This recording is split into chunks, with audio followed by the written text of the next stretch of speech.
Hello everyone, welcome back to easy Indian kitchen. और आज हम बनाएंगे पोस्तो बड़ा, जो बंगाल की बहुत ही ज़्यादा टेस्टी रेसिपी है और जितनी बनाने की आसान उतनी ही ज़्यादा ये टेस्टी भी बनती है। तो चलिए इस रेसिपी को आपके साथ शेयर करती हूँ। मैंने लिया है 100 ग्राम पोस्तो, जिसे हम खसखस कहते हैं। आप अपनी भाषा में इसे क्या कहते हैं मेरे साथ ज़रूर से कमेंट बॉक्स में शेयर कीजिएगा। तो मीडियम फ्लेम रखते हुए हम इसको 2 से 3 मिनट तक फ्राई थोड़ा सा भून लेंगे। इसको भूनने के बाद थोड़ा सा ठंडा होने के बाद हम इसे मिक्सर ग्राइंडर में एक बढ़िया सा पाउडर बना लेंगे।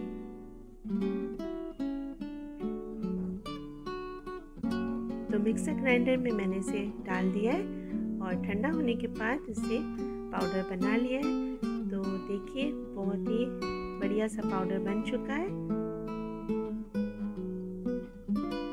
एकदम बढ़िया सा बना है। इसमें हम थोड़ा सा बारीक कटा हुआ हरी मिर्च मैं इसमें डालूंगी और थोड़ा सा प्याज मैंने काट के रखा है, उसे हम बाद में यूज़ करेंगे। पहले हम सिर्फ नमक डाल के और हरी मिर्च डाल के थोड़ा सा पानी डालते हुए हम इसका एक अच्छा सा डो तैयार कर लेंगे। ध्यान रखिएगा कि जब आप पानी डालें तो एक साथ ना डालें, ताकि ज़्यादा पानी ना बढ़ जाए। तो थोड़ा थोड़ा पानी ऐड करते हुए हम इसका एक डो बना लेंगे। थोड़ा सा रेस्ट कराएंगे क्योंकि जो पोस्तो है वो पानी थोड़ा सा सोख कर लेगा, तो बढ़िया सा एक आटा सा गूंद जाएगा। तो हम इसका पोस्तो का बनाएंगे बड़ा। तो प्लेन पोस्तो का जो बड़ा होता है वो बहुत ज़्यादा क्रिस्पी होता है और इसमें हम बाद में थोड़ा सा प्याज और थोड़ा सा चावल का आटा ऐड करके भी हम और एक प्रकार से बड़ा बनाएंगे, जो भी बहुत टेस्टी भी होता है और क्रिस्पी भी। तो 5 मिनट के बाद लगभग मैंने इसको बनाया है। तो प्लेन जो पोस्तो का बड़ा है वो इस तरह से हम बना लेंगे। आप चाहें तो उसके ऊपर थोड़े से पोस्तो का एक लेयर डाल सकते हैं, वो कम्प्लीटली ऑप्शनल है। तो प्लेन पोस्तो का बड़ा हम तैयार करने के बाद हम थोड़ा सा प्याज, हरी मिर्च और चावल का आटा ऐड करेंगे।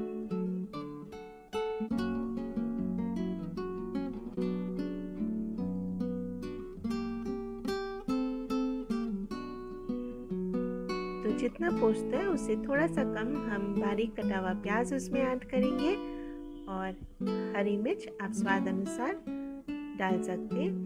तो इसमें पड़ेगा लगभग 2 बड़े चम्मच चावल के आटे के, जो इसे और भी ज़्यादा एकदम क्रिस्पी बनाएगा। तो हरी मिर्च आप स्वाद अनुसार इसमें ऐड कर दें। क्योंकि नमक पहले से पड़ा था तो प्याज डालने के बाद थोड़ा सा पानी रिलीज़ होगा।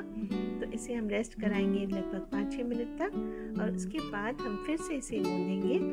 अगर उसके बाद आपको लगे कि थोड़ा सा पानी ज़्यादा लगे तो आप इसमें थोड़ा सा चावल का आटा ऐड कर सकते हैं। तो इस तरह से एकदम गूंज चुका है। हम इसे रेस्ट कराएंगे 5 मिनट।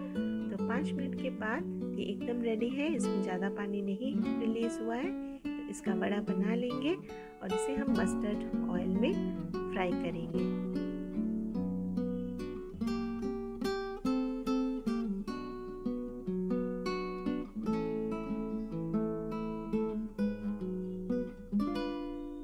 हमारा रेडी हो गया है। जो प्याज और चावल का आटा हमने ऐड किया था वो बड़ा भी तैयार कर लेंगे हम और फिर इसे मस्टर्ड ऑयल में हम फ्राई करेंगे।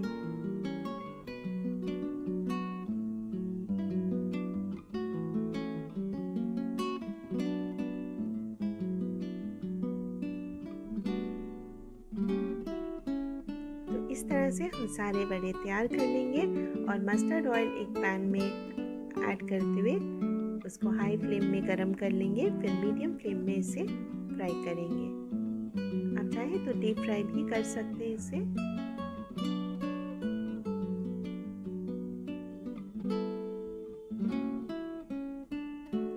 इसे बनाना बहुत ही आसान होता है और गरम गरम सर्व करके देने में खाने में बहुत ज़्यादा टेस्टी लगता है। तो आप इस रेसिपी को जरूर से ट्राई कीजिएगा।